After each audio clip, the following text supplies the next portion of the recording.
ጤና ይስጥልኝ እንዴት ናችሁ? የተከበራችሁ የፖድካስቱ ቤተሰቦች በያላችሁበት ሰላም እንድትሆኑ ምኞቴ ነው። የፖድካስቱ የዛሬው ፕሮግራም ደግሞ ተመልሷል። ዛሬ እንግዲህ ከጨዋታዎች በኋላ እያንዳንዱን ሀሳቦች እያነሳን ቆይታ የምናደርግበት ይሆናል። በተለይ አሁን ወደ ሻምፒዮንነት እየተቃረቡ የሚገኙ ቡድኖችን እንዲሁም በቻምፒየንስ ሊግ የፍጻሜ ጨዋታ ስለሚጠበቁ ሀሳቦች ከጨዋታዎቹ ጀርባ ስለሚኖሩ እውነታዎች እንዲሁም ጨዋታውን ሊቀይሩ ይችላሉ ብለን የምናስባቸው ሀሳቦች ላይ እናርፋለን። ዛሬ አንድ ሀሳብ ይዤ ነው የመጣሁት። ምናልባት ብዙዎቻችሁ የምትስማሙበት ይመስለኛል። በሲዝኑ የአርሰናል ደጋፊዎች ብቻ የሆኑት ሰዎች የሚስማሙበት አይመስለኝም። ከአርሰናል ደጋፊዎች ውጭም የሆኑ የስፖርት ቤተሰቦች የሚስማሙበት ሀሳብ ነው ይዤ የመጣሁት። የሊያንድሮ ትሮሳርድ ዝምተኛው ገዳይ የሚል አንድ ሀሳብ ይዤ መጥቻለሁ። በዚህ ሲዝን በአርሰናል በጣም ወሳኙ የሚባለው ተጫዋች ይሄ ተጫዋች ነው። በዘንድሮ የውድድር ዓመት ለአርሰናል እጅግ በጣም አስፈላጊ በሚባልበት የጨዋታ ቀን ውስጥ ቀድሞ የሚገኘው ተጫዋች ይሄ ነው።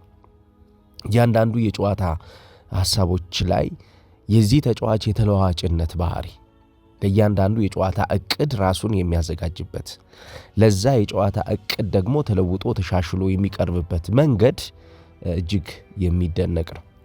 ይህን ተጫዋች በተመለከተ ሆዜ ሞሪኖ የሰጡትን ሀሳብ እንደ መነሻ ላድርገውና ዝርዝር ጉዳዮችን የሱ የጨዋታ ባህሪን በጨዋታ ውስጥ እየቀየራቸው ስለነበሩት ነገሮች፣ እየቀየራቸው ስላሉት ነገሮች፣ ቀጣይ ሁለቱ ጨዋታዎች ላይ ስለሚኖረው ኢምፓክት እንዲሁም በቻምፒየንስ ሊጉ የፍጻሜ ጨዋታ ላይ ስለሚኖረውም ተጽዕኖ ለመመልከት እሞክራለሁ።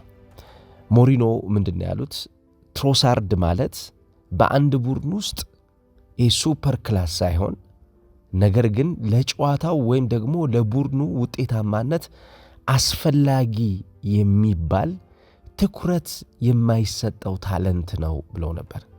ትሮሳርድን በነ ላሚን ያማል በነ ፔድሪ ወይንም ደግሞ በእንግሊዝ ፕሪሚየር ሊግ ውስጥ እንደነ ሄርናንዴዝ ወይም እንደነ ፈርናንዴዝ አይነት ቦታ ላይ ልታስቀምጠው የምትችለው ተጫዋች ባይሆንም ከነሱ ባላነሰ ግን ዩቲሊቲ ፕሌየር ነው ብለው ነበር።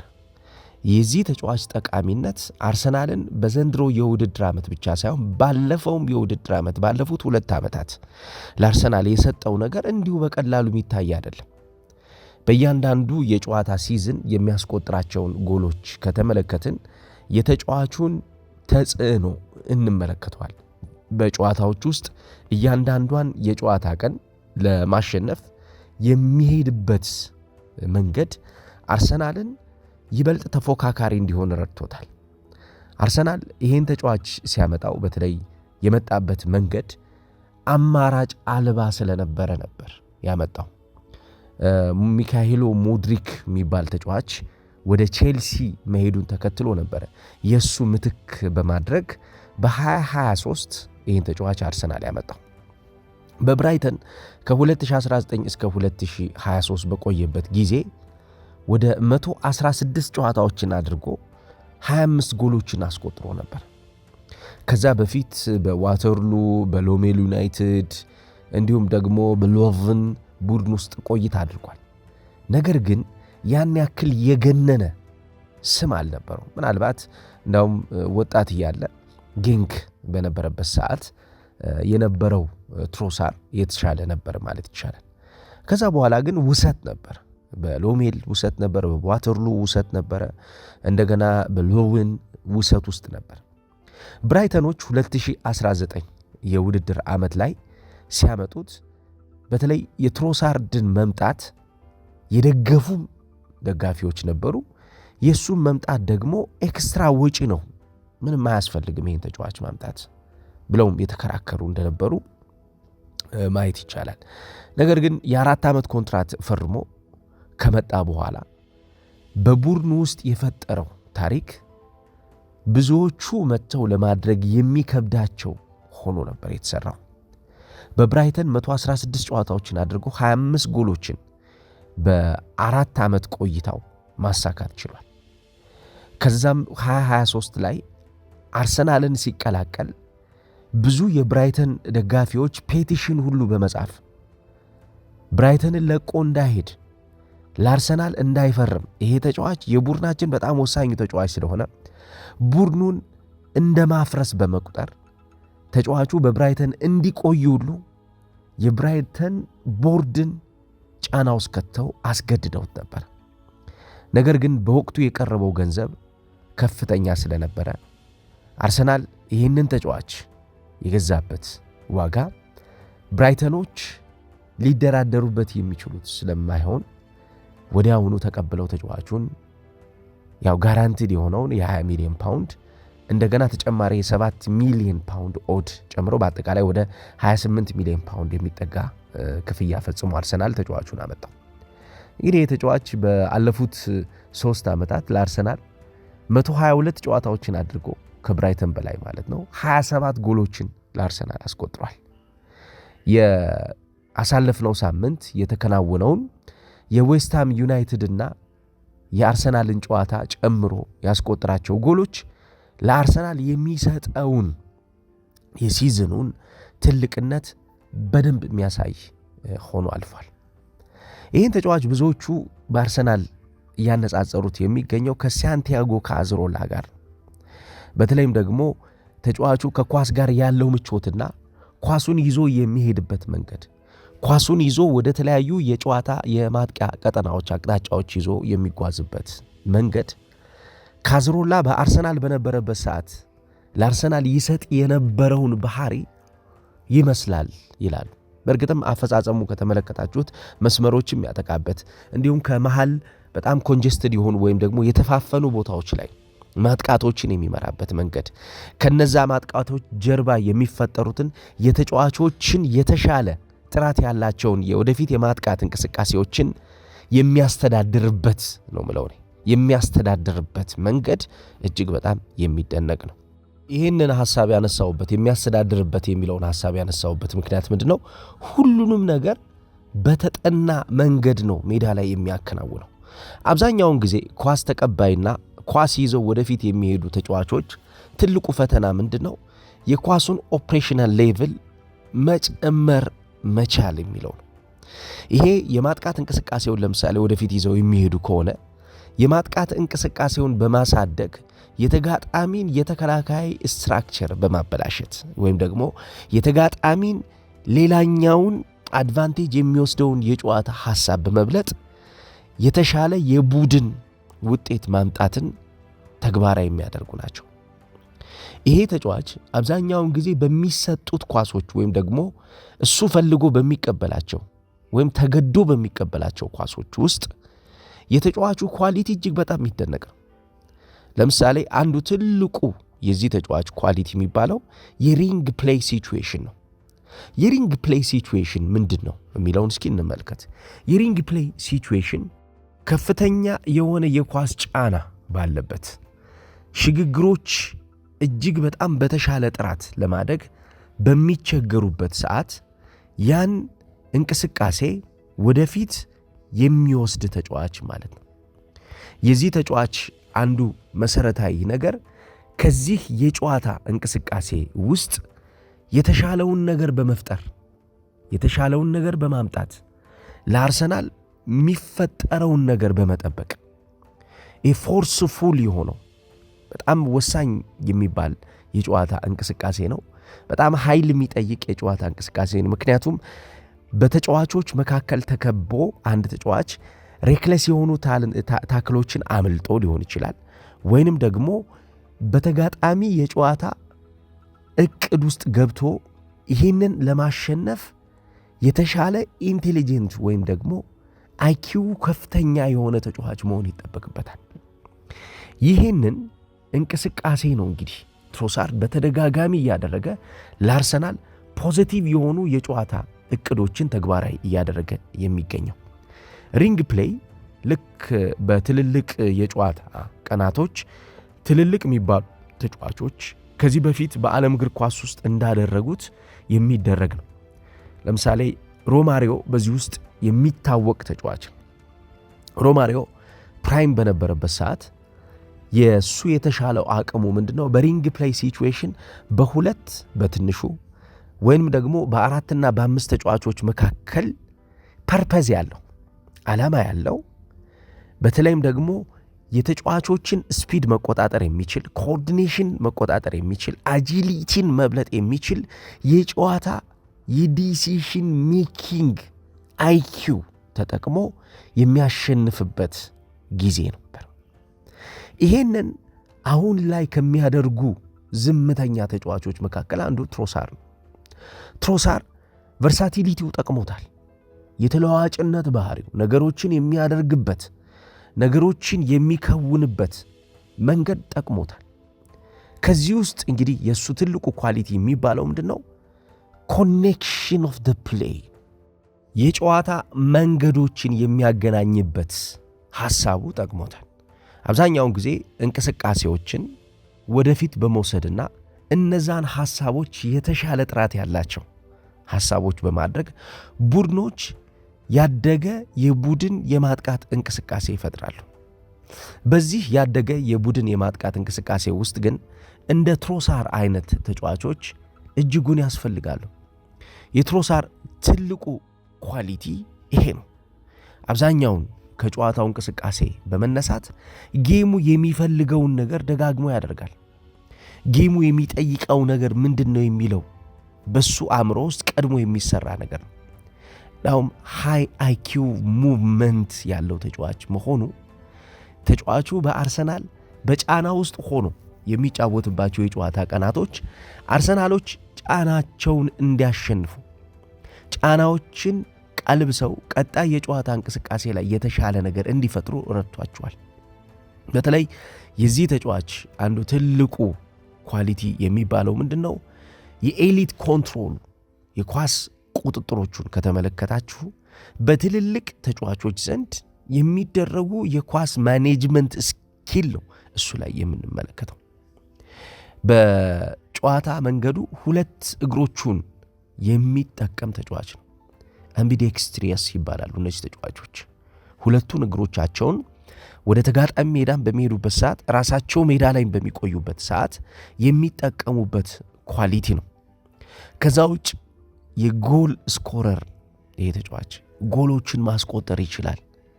በሆኑ ጫናዎች ውስጥ ሆኖ ታፍኖ በመቆየት ጎሎችን ለማስቆጠር የሚቸገር ተጫዋች አይደለም።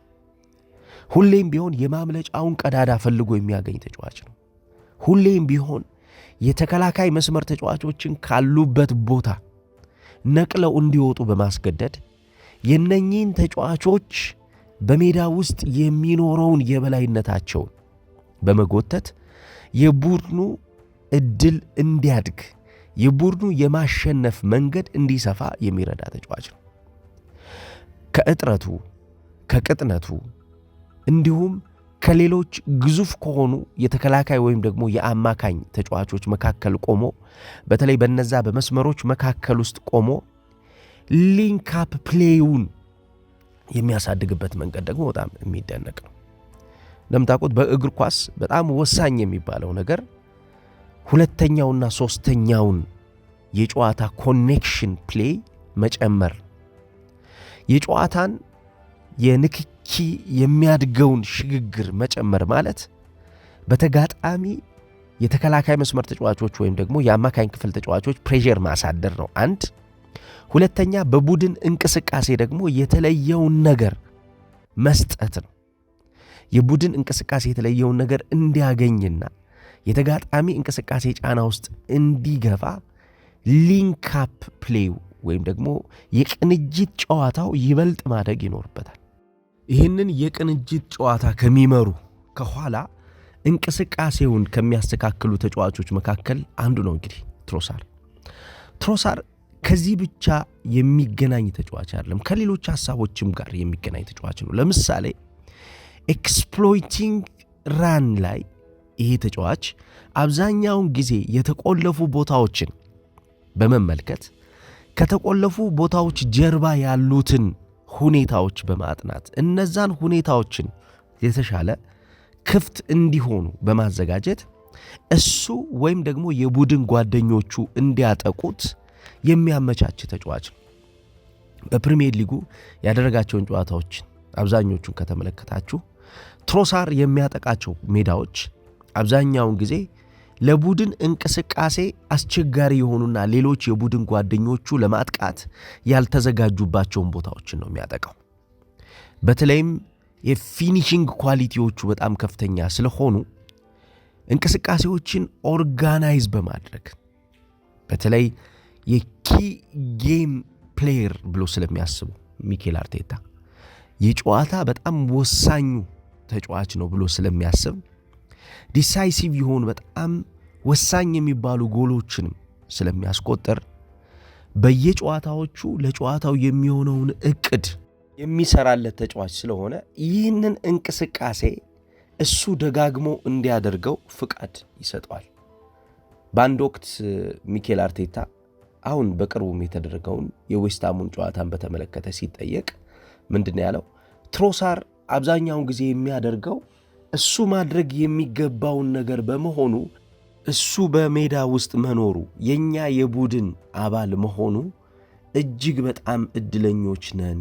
we are lucky to have him ያለው እንግዲህ በዚህ ጨዋታ ላይ የሚያሳየው እንቅስቃሴ ብቻ ሳይሆን ወይም ደግሞ በአንድ ጨዋታ ላይ ያሳየው እንቅስቃሴ ብቻ ሳይሆን በተደጋጋሚ የጨዋታ ቀናቶች ላይ እያሳየ ያለው በተደጋጋሚ የጨዋታ እቅዶቹን ለማስተካከል እየሄደበት ያለውን የተጫዋቹን የአእምሮ ጥራት በተመለከተ ነው እንግዲህ ሐሳቡን እየሰጠ ያለው። አብዛኛውን የጨዋታ እቅዶቹን ከተመለከትን የጨዋታ እቅዶቹን የሚያስፈጽሙለት ተጫዋቾች በሜዳ ላይ ንቁ እንዲሆኑ ይፈልጋሉ ሚኬል አርቴታ። እነዚህ ተጫዋቾች ንቁ በሆነ ቁጥር እቅዱን ወደፊት እያሳደገ የተሻለ ነገር መስጠት የሚችልበት አቅም ስለሚኖር ቡድኑ የተሻለ የተሟላ ወይንም ደግሞ በሜዳ ላይ እንቅስቃሴ ለሚያጋጥሙት ችግሮች መፍትሄ እየሰጠ የሚሄድ ቡድን ይሆናል። የኢንቴሊጀንት ፖዚሽኒንጎቻቸውን እንዲያስተካክሉ በተደጋጋሚ ይናገራል አርቴታ። አሁን በሲዝኑ ከተቸገረበት አርቴታ ጨዋታዎችን ለማሸነፍ ሞክሮ ካቃቱት ሐሳቦች መካከል አንዱ ኢንቴሊጀንት ፖዚሽኒንግ እና ሮቴሽን። የተጫዋቾች አእምሯቸውን ተጠቅመው የቦታ አቋቋምና አጠቃቀሞቻቸውን የሚያጠቁበት ወይም ደግሞ ኦፕሬሽናል ሌቭላቸው ማለት ነው። ይህንን በሚገባ የሚከውኑበት እቅዳቸው አንዱ ፈተና ነበር። ሁለተኛ ተለዋዋጭነትን በተመለከተ በተለዋዋጭነት እንቅስቃሴ ውስጥ የሚለዋወጡትና የሚያድጉት ተጫዋቾች በሜዳ ላይ የሚሰጡት ነገር ፍሪኩዌንትሊ መሆን አለበት ብሎ ያስባል። በማይቋረጥ በቃ በሚደጋገም ሲኩዌንሱን ባላጣ መንገድ መሆን አለበት ብሎ ነው የሚያስበው። ይህንን ከሚያደርጉት ተጫዋቾች መካከል አንዱ ትሮሳር በሁለት መንገድ ነው ይህን ነገር የሚያደርገው። አንደኛ ኳስ ኮሌክት ለማድረግ የሚፈራ ተጫዋች አይደለም ትሮሳር። በቡድን እንቅስቃሴ ኢንቴሊጀንት ፖዚሽኒንግ እና ሮቴሽን ላይ ተጫዋቾች አብዛኛውን ጊዜ መጀመሪያ ላይ ያደርጉት የሚገባው ነገር ምንድነው? የኳስ ኮሌክሽን አቅማቸው ከሌሎች ተጫዋቾች የተሻለ መሆን አለበት። ኳስ ሰብስበው ይዘው ወደ ወሳኙ የሚባለው የሜዳ ክፍል የሚሄዱበት ፔኔትሬት የሚያደርጉበት መንገድ፣ በጫና ውስጥ ኳስ ተቀብለው ወደ ሌላኛው የጨዋታ እንቅስቃሴ የሚሄዱበት መንገድ አስፈላጊ ነው። በዚህ ሳምንትም ሆነ ባለፉት ሳምንታት በአርሰናል ትሮሳርድን ስናደንቅ ወይንም ደግሞ ሌላውን ስኬሊን ስናደንቅ ሲተች የነበረው ግን ዙቢሜንዲ ትልቁ ችግሩ ምንድነው? የዚህ ተጫዋች ፍሪኩዌንትሊ ቦል ኮሌክሽን ኳሊቲው በጣም ደካማ ስለሆነ በተደጋጋሚ ኳስ ተቀብሎ ወደ ቀጣዩ የጨዋታ እንቅስቃሴ የሚሄድባቸው ኳሊቲዎቹ ደካማዎች ናቸው። ይሄ የቡድን ጓደኞቹን ኢንቫይት ለማድረግ ሲቸገር እንመለከታለን። ወደፊት ሄዶ ደግሞ ፔኔትሬት አድርጎ ገብቶ ደግሞ ተጋጣሚን ጫና ውስጥ ከቶ ተጋጣሚን እንዳያስብ በማድረግ መሰራት ያለባቸውን ስራዎች በአግባቡ እንዳይሰራም ሲያደርገው እንመለከታለን። በትሮሳር በኩል ግን ይህን አንመለከትም። እነዚህ ዙቢሜንዲ የተቸገረባቸውን ነገሮች እሱ በመጨረሻው ያውም ደግሞ በጣም አደገኛ በሚባለው የሜዳ ክፍል ላይ በኳሊቲ ደረጃ ሲያደርጋቸው ተመልክተናል። ስለዚህ ይሄ ቶፕ ኳሊቲ ራሱን የቻለ የቡድን እንቅስቃሴን መለወጥ የሚያስችል መሰረታዊ የሆነ የጨዋታ እድገት ውስጥ ያለ ተጫዋች ነው ማለት ነው። ይሄ ነው የአርሰናልን የማጥቃት እንቅስቃሴ ኢንቴሊጀንስ ከጨመሩት ውስጥ አንዱ እንዲሆን የሚያደርገው። ከዛ ውጭ የዚህ ተጫዋች ፈጣሪነት፣ ክሬተርነት በተለይም ደግሞ በማጥቂያ አውትሌቶች፣ ማለፊያ መንገዶች፣ የማጥቂያ እንቅስቃሴዎች ላይ በተለይ ኪ ፓስ የሚባሉት አስፈላጊ ናቸው። እንደ አርቴታ አይነት ተጫዋቾችን ይበልጥ ማክሲማይዝ አድርጎ ያላቸውን አቅም አሳድጎ እስከ መጨረሻው ትልቁ ሌቭል ለማምጣት በሚሄድበት ዕውቀቱ ውስጥ የሚፈልገው አንዱ ትልቁ የተጫዋች ኳሊቲ ምንድን ነው? ቁልፍ የኳስ ቅብብል ጥራት ይፈልጋል። ኪ ፓስ ኳሊቲ የሚባለው ማለት ነው። የዚህ የኪ ፓስ ኳሊቲ ዋነኛው ሞዴሬተር ከሚባሉት ውስጥ በተለይ በመጨረሻው የሜዳ ማጥቃት እንቅስቃሴ ውስጥ ትሮሳር ነው። የማርቲን ኦዴጋርድን ኳስ ሲቀበል ኳሱን የተቀበለበት መንገድ ከተመለከታችሁት ያ የተፋፈነ ቦታ በዛ እንቅስቃሴ ውስጥ ኳሱን ተቀብሎ ፈርስት ኮንትሮሉን አስተካክሎ ግብ ጠባቂውን ጠባቡን አንግል መርጦ በዛ ጠባቡ አንግል ያለው አማራጭ ስለሆነ ነው። የሰፋውን አንግል ለማግኘት ስለሚቸገር ነው፣ ወይ ብሎክ ተደርጎ ኳሱ ይወጣበታል። ስለዚህ በጠባቡ አንግል ግን ያለው አድቫንቴጅ በጣም ጠባብ እንደሆነ ያውቀዋል። ግን እጅግ በጣም ውጤታማ የሆነ የአፈጻጸም ኳሊቲ ስለነበረው ያን አደረገውና አርሰናልን ወሳኝ 3 ነጥብ ይዞ እንዲወጣ አድርጎታል። ስለዚህ የዚህ ተጫዋች ትልቁ ኳሊቲ በእነኚህ አሁን በገለጽኳቸው ሐሳቦች ውስጥ የሚገለጽ ነው። የአርሰናል የግራው ዳይናሚዝም በዘንድሮ የውድድር ዓመት እጅግ በጣም አስፈላጊ ነበር። ከነ ጋብሪኤል ማርቲኔሊ ጋር ይታገላል ይህ ተጫዋች። በተለይም ደግሞ ሱፔሪየር የሆነባቸው ብልጫ የወሰደባቸው ጊዜያቶች እንዳሉት ሁሉ ብልጫ የተወሰዱበትን ቦታዎች ተፈጥረዋል። እነዚህን ቦታዎች ግን ለማግኘት ሁሌም ጠንክሮ ይሰራል። ልምምድ ሜዳ ላይ ቀድሞ ይገኛል። የልምምድ ሜዳ ላይ ድሪሎችን ከማንም በተሻለ ይከውናል። አብዛኛውን ተጫዋቾችን ኢምፕረስ ለማድረግ ወይንም ደግሞ አሰልጣኞችን ጫና ውስጥ ለመክተት ኢምፕረስ ለማድረግ የሚሰራ ሰው ሳይሆን ለቡድኑ መስጠት የሚገባውን ነገር የሚያበረክት ኳሊቲ ተጫዋች ነው። በተለይም ደግሞ የሁለትና የሶስት ተጫዋቾች ኮምቢኔሽን ካለ በልምምድ ሜዳ ላይ ያን ኮምቢኔሽን በጥራት የሚከውነው ተጫዋች ትሮሳር ነው። ከልምምድ በኋላ በሚሰጡ ቃለ መጠይቆች በአንድ ወቅት የቡድኑ አምበል የሆነው ማርቲን ኦዴጋርድ ስለ ትሮሳር ተጠይቆ ነበር እና ትሮሳር ወደ ቡድኑ ከመጣ በኋላ የጨመረው ነገር ምንድን ነው በሚል ሐሳብ እንዲሰጥ ተጠይቆ የተናገረው ነገር ለዚህ ማሳያ ነው። ልምምድ ሜዳ ላይ የሚያደርጋቸው ነገሮች በሙሉ ጭንቅላት የሚያስይዙ ናቸው ነው ያለው።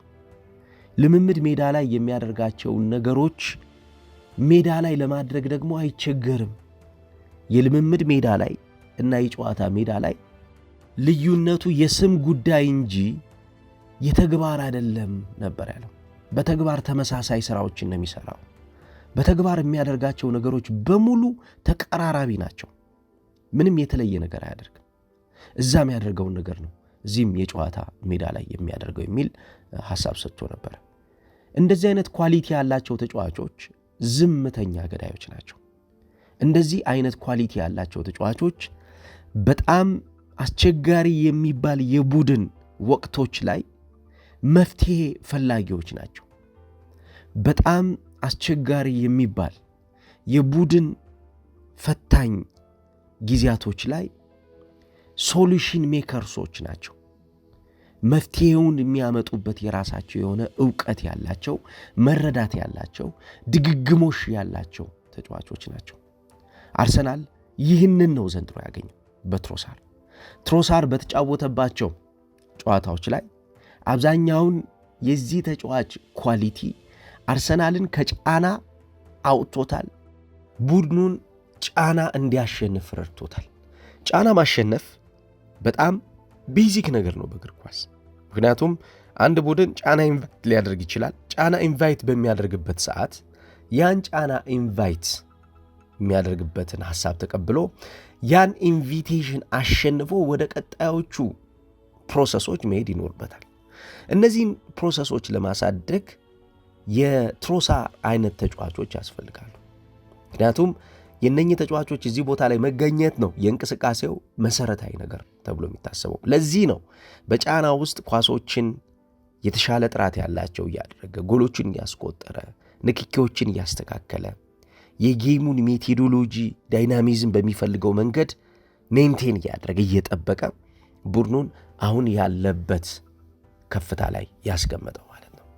በዚህ የውድድር ዓመት የአርሰናል በጣም ወሳኝ ከሚባሉ ተጫዋቾች መካከል ሊያንድሮ ትሮሳር በጣም ትልቁን ቦታ ይይዛል። እናንተ ምን ትላላችሁ? ሐሳብ ስጡበት፣ ተሳተፉበት።